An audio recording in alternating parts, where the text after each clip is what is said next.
My ex-husband's new wife called me 3 weeks ago and said she just realised her daughter's birthday was on my week. She asked me to please bring my son to the party or drop him off the night before and they'd bring him back the following day. She was very entitled about it. She presented me with 2 options when I didn't have to do either. I said I would think about it and she got huffy and said that he had to be at his little sister's party. I said I would think about it and she continued to argue, so I hung up. Finally, the day before the party, I asked my son, "Do you want to go to Sister's Name's birthday party?" He said he did, so I texted her to tell her we'd be there and asked her about the time of the party. She told me it was at noon, so we got there at 12:30 and there were no other cars, which was weird. When we went inside, my ex said he needed to talk to me, and I said that wasn't necessary and asked where the party guests were. He said he needed to prepare me before I saw his wife. I said, "Why, is she pregnant or something?" He said she was, and I just rolled my eyes. I again asked where the party guests were. He said the party was at 2, but they wanted to ensure I had time to put myself together before the party. I told him he needed to quit the soap opera drama because I didn't have time for it. I took time out of my day to accommodate them, but they blew it. I'm not hanging out with them in an empty house for over an hour, and I'm not wasting gas to leave and return. I took my son to the park and we had a nice day, but my ex texted me a bunch about how I was punishing his daughter for his wife's pregnancy. I don't care that his wife is pregnant. My only response was a text that said, "Grow up." My son asked about his sister's birthday and I said there was a mix-up with the party time, which was true, and his dad's family, and he will all celebrate together when he's at his dad's next time, so he was chill. My mom said I hurt the birthday girl, but she's a toddler. She's not going to notice who's at her party. My mom told me to be the bigger person, but I feel there's a limit to that. I wouldn't reward the lying and trickery my ex did any more than I would reward it if my young son did it. Am I the idiot for leaving the birthday party and not coming back? So wait, your ex intentionally kept the actual time from you so you would show up early, and all that just so he can tell you about the pregnancy in person and give you time to put yourself together afterward as if it's some life-shattering news to you. What? Heck no, you are not the idiot. He really seems to love drama. I'd like to know what kind of reaction they wanted. You sobbing on the floor while they can be the bigger person and comfort you, and later they will tell everyone how hard it hit you and how nice they are for being there for you. Whatever weird kind of dream they had about this did not work. They could have been normal and told you the actual time. It was already nice of you to bring your son during your parenting time. I would have told them they could drive if they wanted him to join during your time. People don't get to blame the victim of a failed trap for not falling for the trap. They messed around and found out. They were trying to create drama. Who wants to go to their ex's house and sit for 2 hours? This is on them. If they were so concerned about your reaction, they could have told you at any time before the party. Instead, orchestrating a plan for you to show up and have time to feel your feelings, you took your kid to the park and had some fun. I say good for you. I think the ex actually wanted to hurt her versus somehow protect her. Seems like he wanted to see her be emotional and upset. If someone was trying to spare feelings, they'd text about it beforehand and let OP process it on her own. Hence, the joke's on them since OP clearly doesn't give a damn about it. Yep, they lied and manipulated you. If you have a legal custody agreement, stick to it. Maybe get one of those apps that are court-approved for the contact between parents. Tell your mother that sometimes being the bigger person allows bullies to continue to be bullies. Don't allow toxicity into your life. This whole thing is exhausting. You're all idiots and must learn to behave appropriately to put your child before everything else. This isn't about you and your ex. It's about your child. You both need to be more accommodating. At one point or another in the next 12 plus years, you'll both need favours from each other for your child. Figure out how to be peaceful for the child. It's not about you. My ex and I have 2 children together. We do it for the kids, not us. You don't have to be friends, but you'll both get better results, and life will be easier being nice and doing things you don't have to do. I work in a field that operates very closely with the field of law. My degree is a dual degree in law and business, and I work with actual lawyers and deal with legality issues daily. Also, because of the classes I took in uni and the friend circles I ran in, I know many lawyers all over the legal profession, including guys in the prosecutor's office, divorce attorneys, corporate lawyers who I work with, and so on. There was a family dinner recently and my niece was talking about uni subject options for next year. I really struggled to choose between biosciences, psychology, business and law, so I was really interested in what she was going to choose. She said she was struggling between doing biosciences and then grad entry medicine or law. I struggled with the same issue. I didn't get the grades for undergrad medicine, by the way, and neither did she. One thing that I got concerned over, though, is how she thinks the legal profession works. She was talking about how cool it is to tackle super unique cases every day and how she would love earning massive amounts of money while doing it. She mentioned that she thought it was like Suits but a bit less cinematic. This is where I stepped in and explained how the legal field really works and the pros and cons of working in it. The minute I started talking about the cons, though, after the pros obviously, my sister begins glaring at me, and I broke the concept that lawyers work super unique, on the feet, exciting cases all the time. They typically are specialised, so they deal in the same kind of case, not that that is boring. They mostly spend their time reading through contracts or drafting them in the corporate field, which is what is in Suits. The amount of time they spend at trial is ridiculously short compared to how long they spend preparing for it, but also ridiculously long too, as trials can last months. Basically, my niece then starts screaming at me how she knows more about the legal profession than I do, and I don't know crap about law, and how I'm trying to mansplain her own profession to her, even though she's never worked or met a lawyer before. I decided it was best to leave. I no longer stay in places I'm yelled at anymore. My sister called me and told me I had no right to explain something I had no idea about, and that I was a typical man trying to tear down a young girl's dream of being a powerful woman in a high-level profession. Am I the idiot?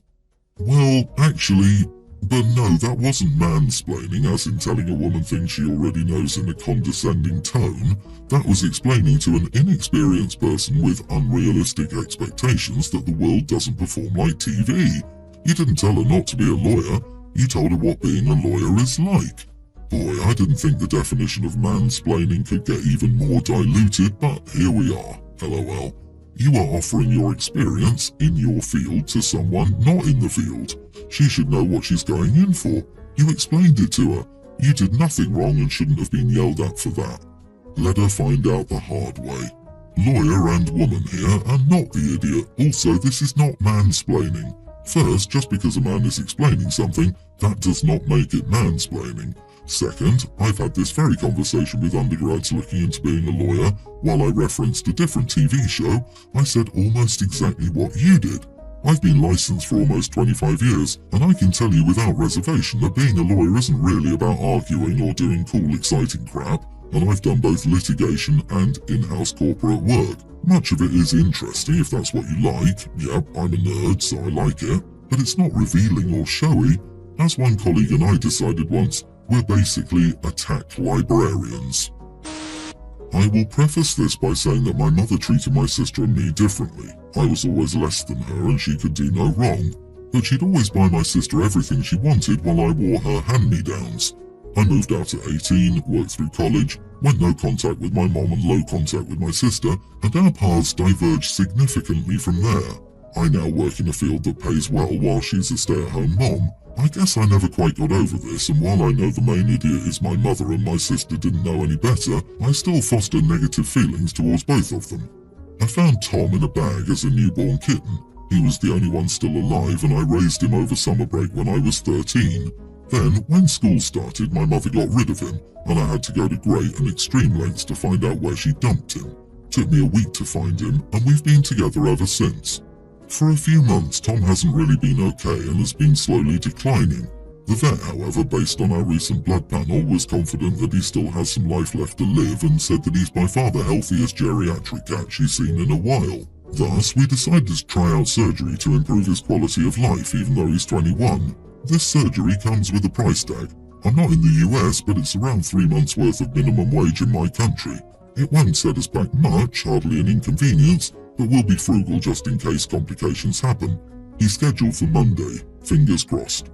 Anyway, my sister dropped by on Sunday, which was strange. We haven't spoken since she messaged me a Merry Christmas gif on Facebook.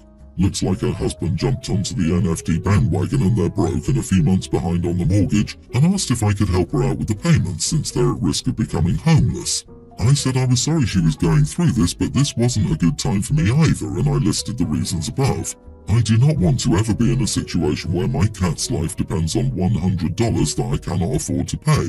I suggested she get a job and maybe downsize or move in with our mother while they get back up on their feet. She didn't take this well, called me names and a crazy cat lady that's going to end up alone, plus some other nice words. I kicked her out. My mother and other relatives have been spamming me throughout the week for being heartless and caring more about an animal than my own flesh and blood. My husband says I could have just given her some cash to avoid the drama, and he's right. I could have.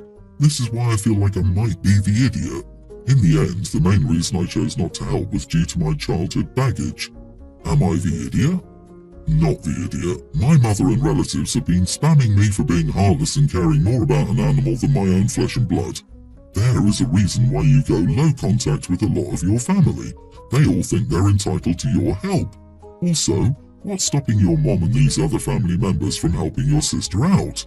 OP, block these people and go no contact with your sister. You have something going on that requires a lot of money. You can't afford to pay your sister's mortgage simultaneously. You offered multiple solutions on how they can get out of the mess they've made, and none of that was good enough. Their mistakes are not yours to fix. Pro tip: no is a complete sentence. Bonus pro tip: life is hard enough. Don't pick up baggage that's not yours. Funny how family members only come out of the woodwork when they need money. You don't owe them anything and your sister can get a job. Take care of your cat. He was there for you and you should be there for him.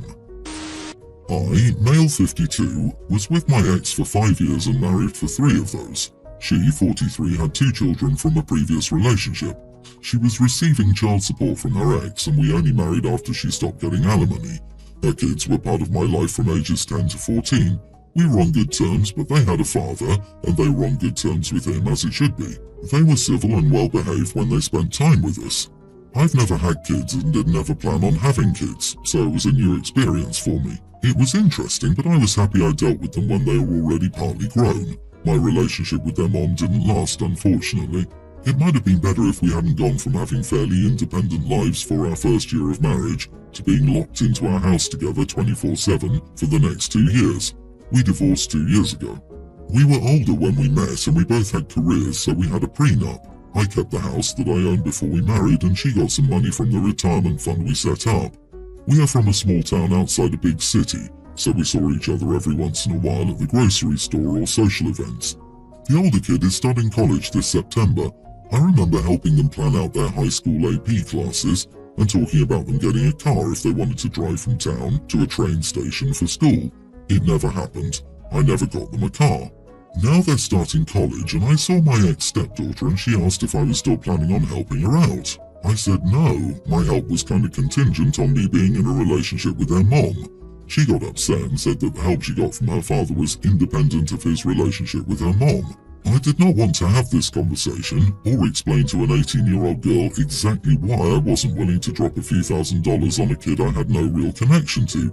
I'd only seen her 6 or 7 times since the divorce. Then my ex called me up and said I was an idiot for going back on a promise to her daughter. I couldn't believe I had to explain to her why I didn't owe her kid anything. Am I the idiot? How does she not understand the difference between her father's responsibility to her versus her mother's ex-husband's responsibility to her? She's 18, not a young child. OP, not your circus, not your monkeys. You are not the idiot. LOL, and the ex is the main attraction in her circus. Also, I'm not sure how this kid will cope in college with reasoning skills like that. OP, you were only together 5 years, and the kid's father was involved, so why isn't her dad helping? Your first red flag should have been not marrying you until her alimony run out. People these days never cease to amaze me. I had this same thought. I also wouldn't be surprised if Mom was telling her that OP would still be helping out. She should be providing for her own child. You are a legal stranger and have no reason to do anything for these kids. How ridiculous. I, female 27 and white, and my husband 30 is Mexican. We have an infant who looks exactly like my husband did when he was a baby, but with paler skin. He has the same dark brown curly hair and dark brown eyes. My mom loves my husband and son, and she's always supported our relationship. But recently she's commented about my son looking nothing like me. She says things like, "It's too bad he doesn't look more like you," and "You can't even tell that he's your son." We gave our son a Hispanic name, Mateo, but sometimes we call him Matty. So my mom always says, you should have just named him Matthew, which is just the white version of his name. So I usually just ignored it until she said, he already looks Mexican and has a Mexican last name, so the least you could have done is given him a white name. And so I finally snapped. She flipped out and got super defensive. She said she just wanted him to look more like me because I'm beautiful. I told her that my son was perfect the way he was. I understand her wanting my son to look like me, but she specifically said she had a problem with him looking Mexican and having a Mexican name, so I know it's more than that. She just wants him to look white. Am I the idiot for yelling at my mom? Not the idiot, and you're right. Your son is perfect the way he is. Your mother is risking her relationship with her grandson by not appreciating him, and that's nobody's fault but hers. You did the right thing to stick up for your son, and I'm sure your husband also appreciates it. Also, Mateo is a beautiful name. She just wants you to do things the white way. I mean, the right way, haha. Jokes aside, she's definitely the idiot. Also, he's only a baby. There's a lot of growing to do. Who knows what features of yours will look more prominent as he ages? I gave birth to my baby daughter 6 months ago. She looks nothing like me, so I tell people who comment on her looks that my husband cheated and she may not be mine.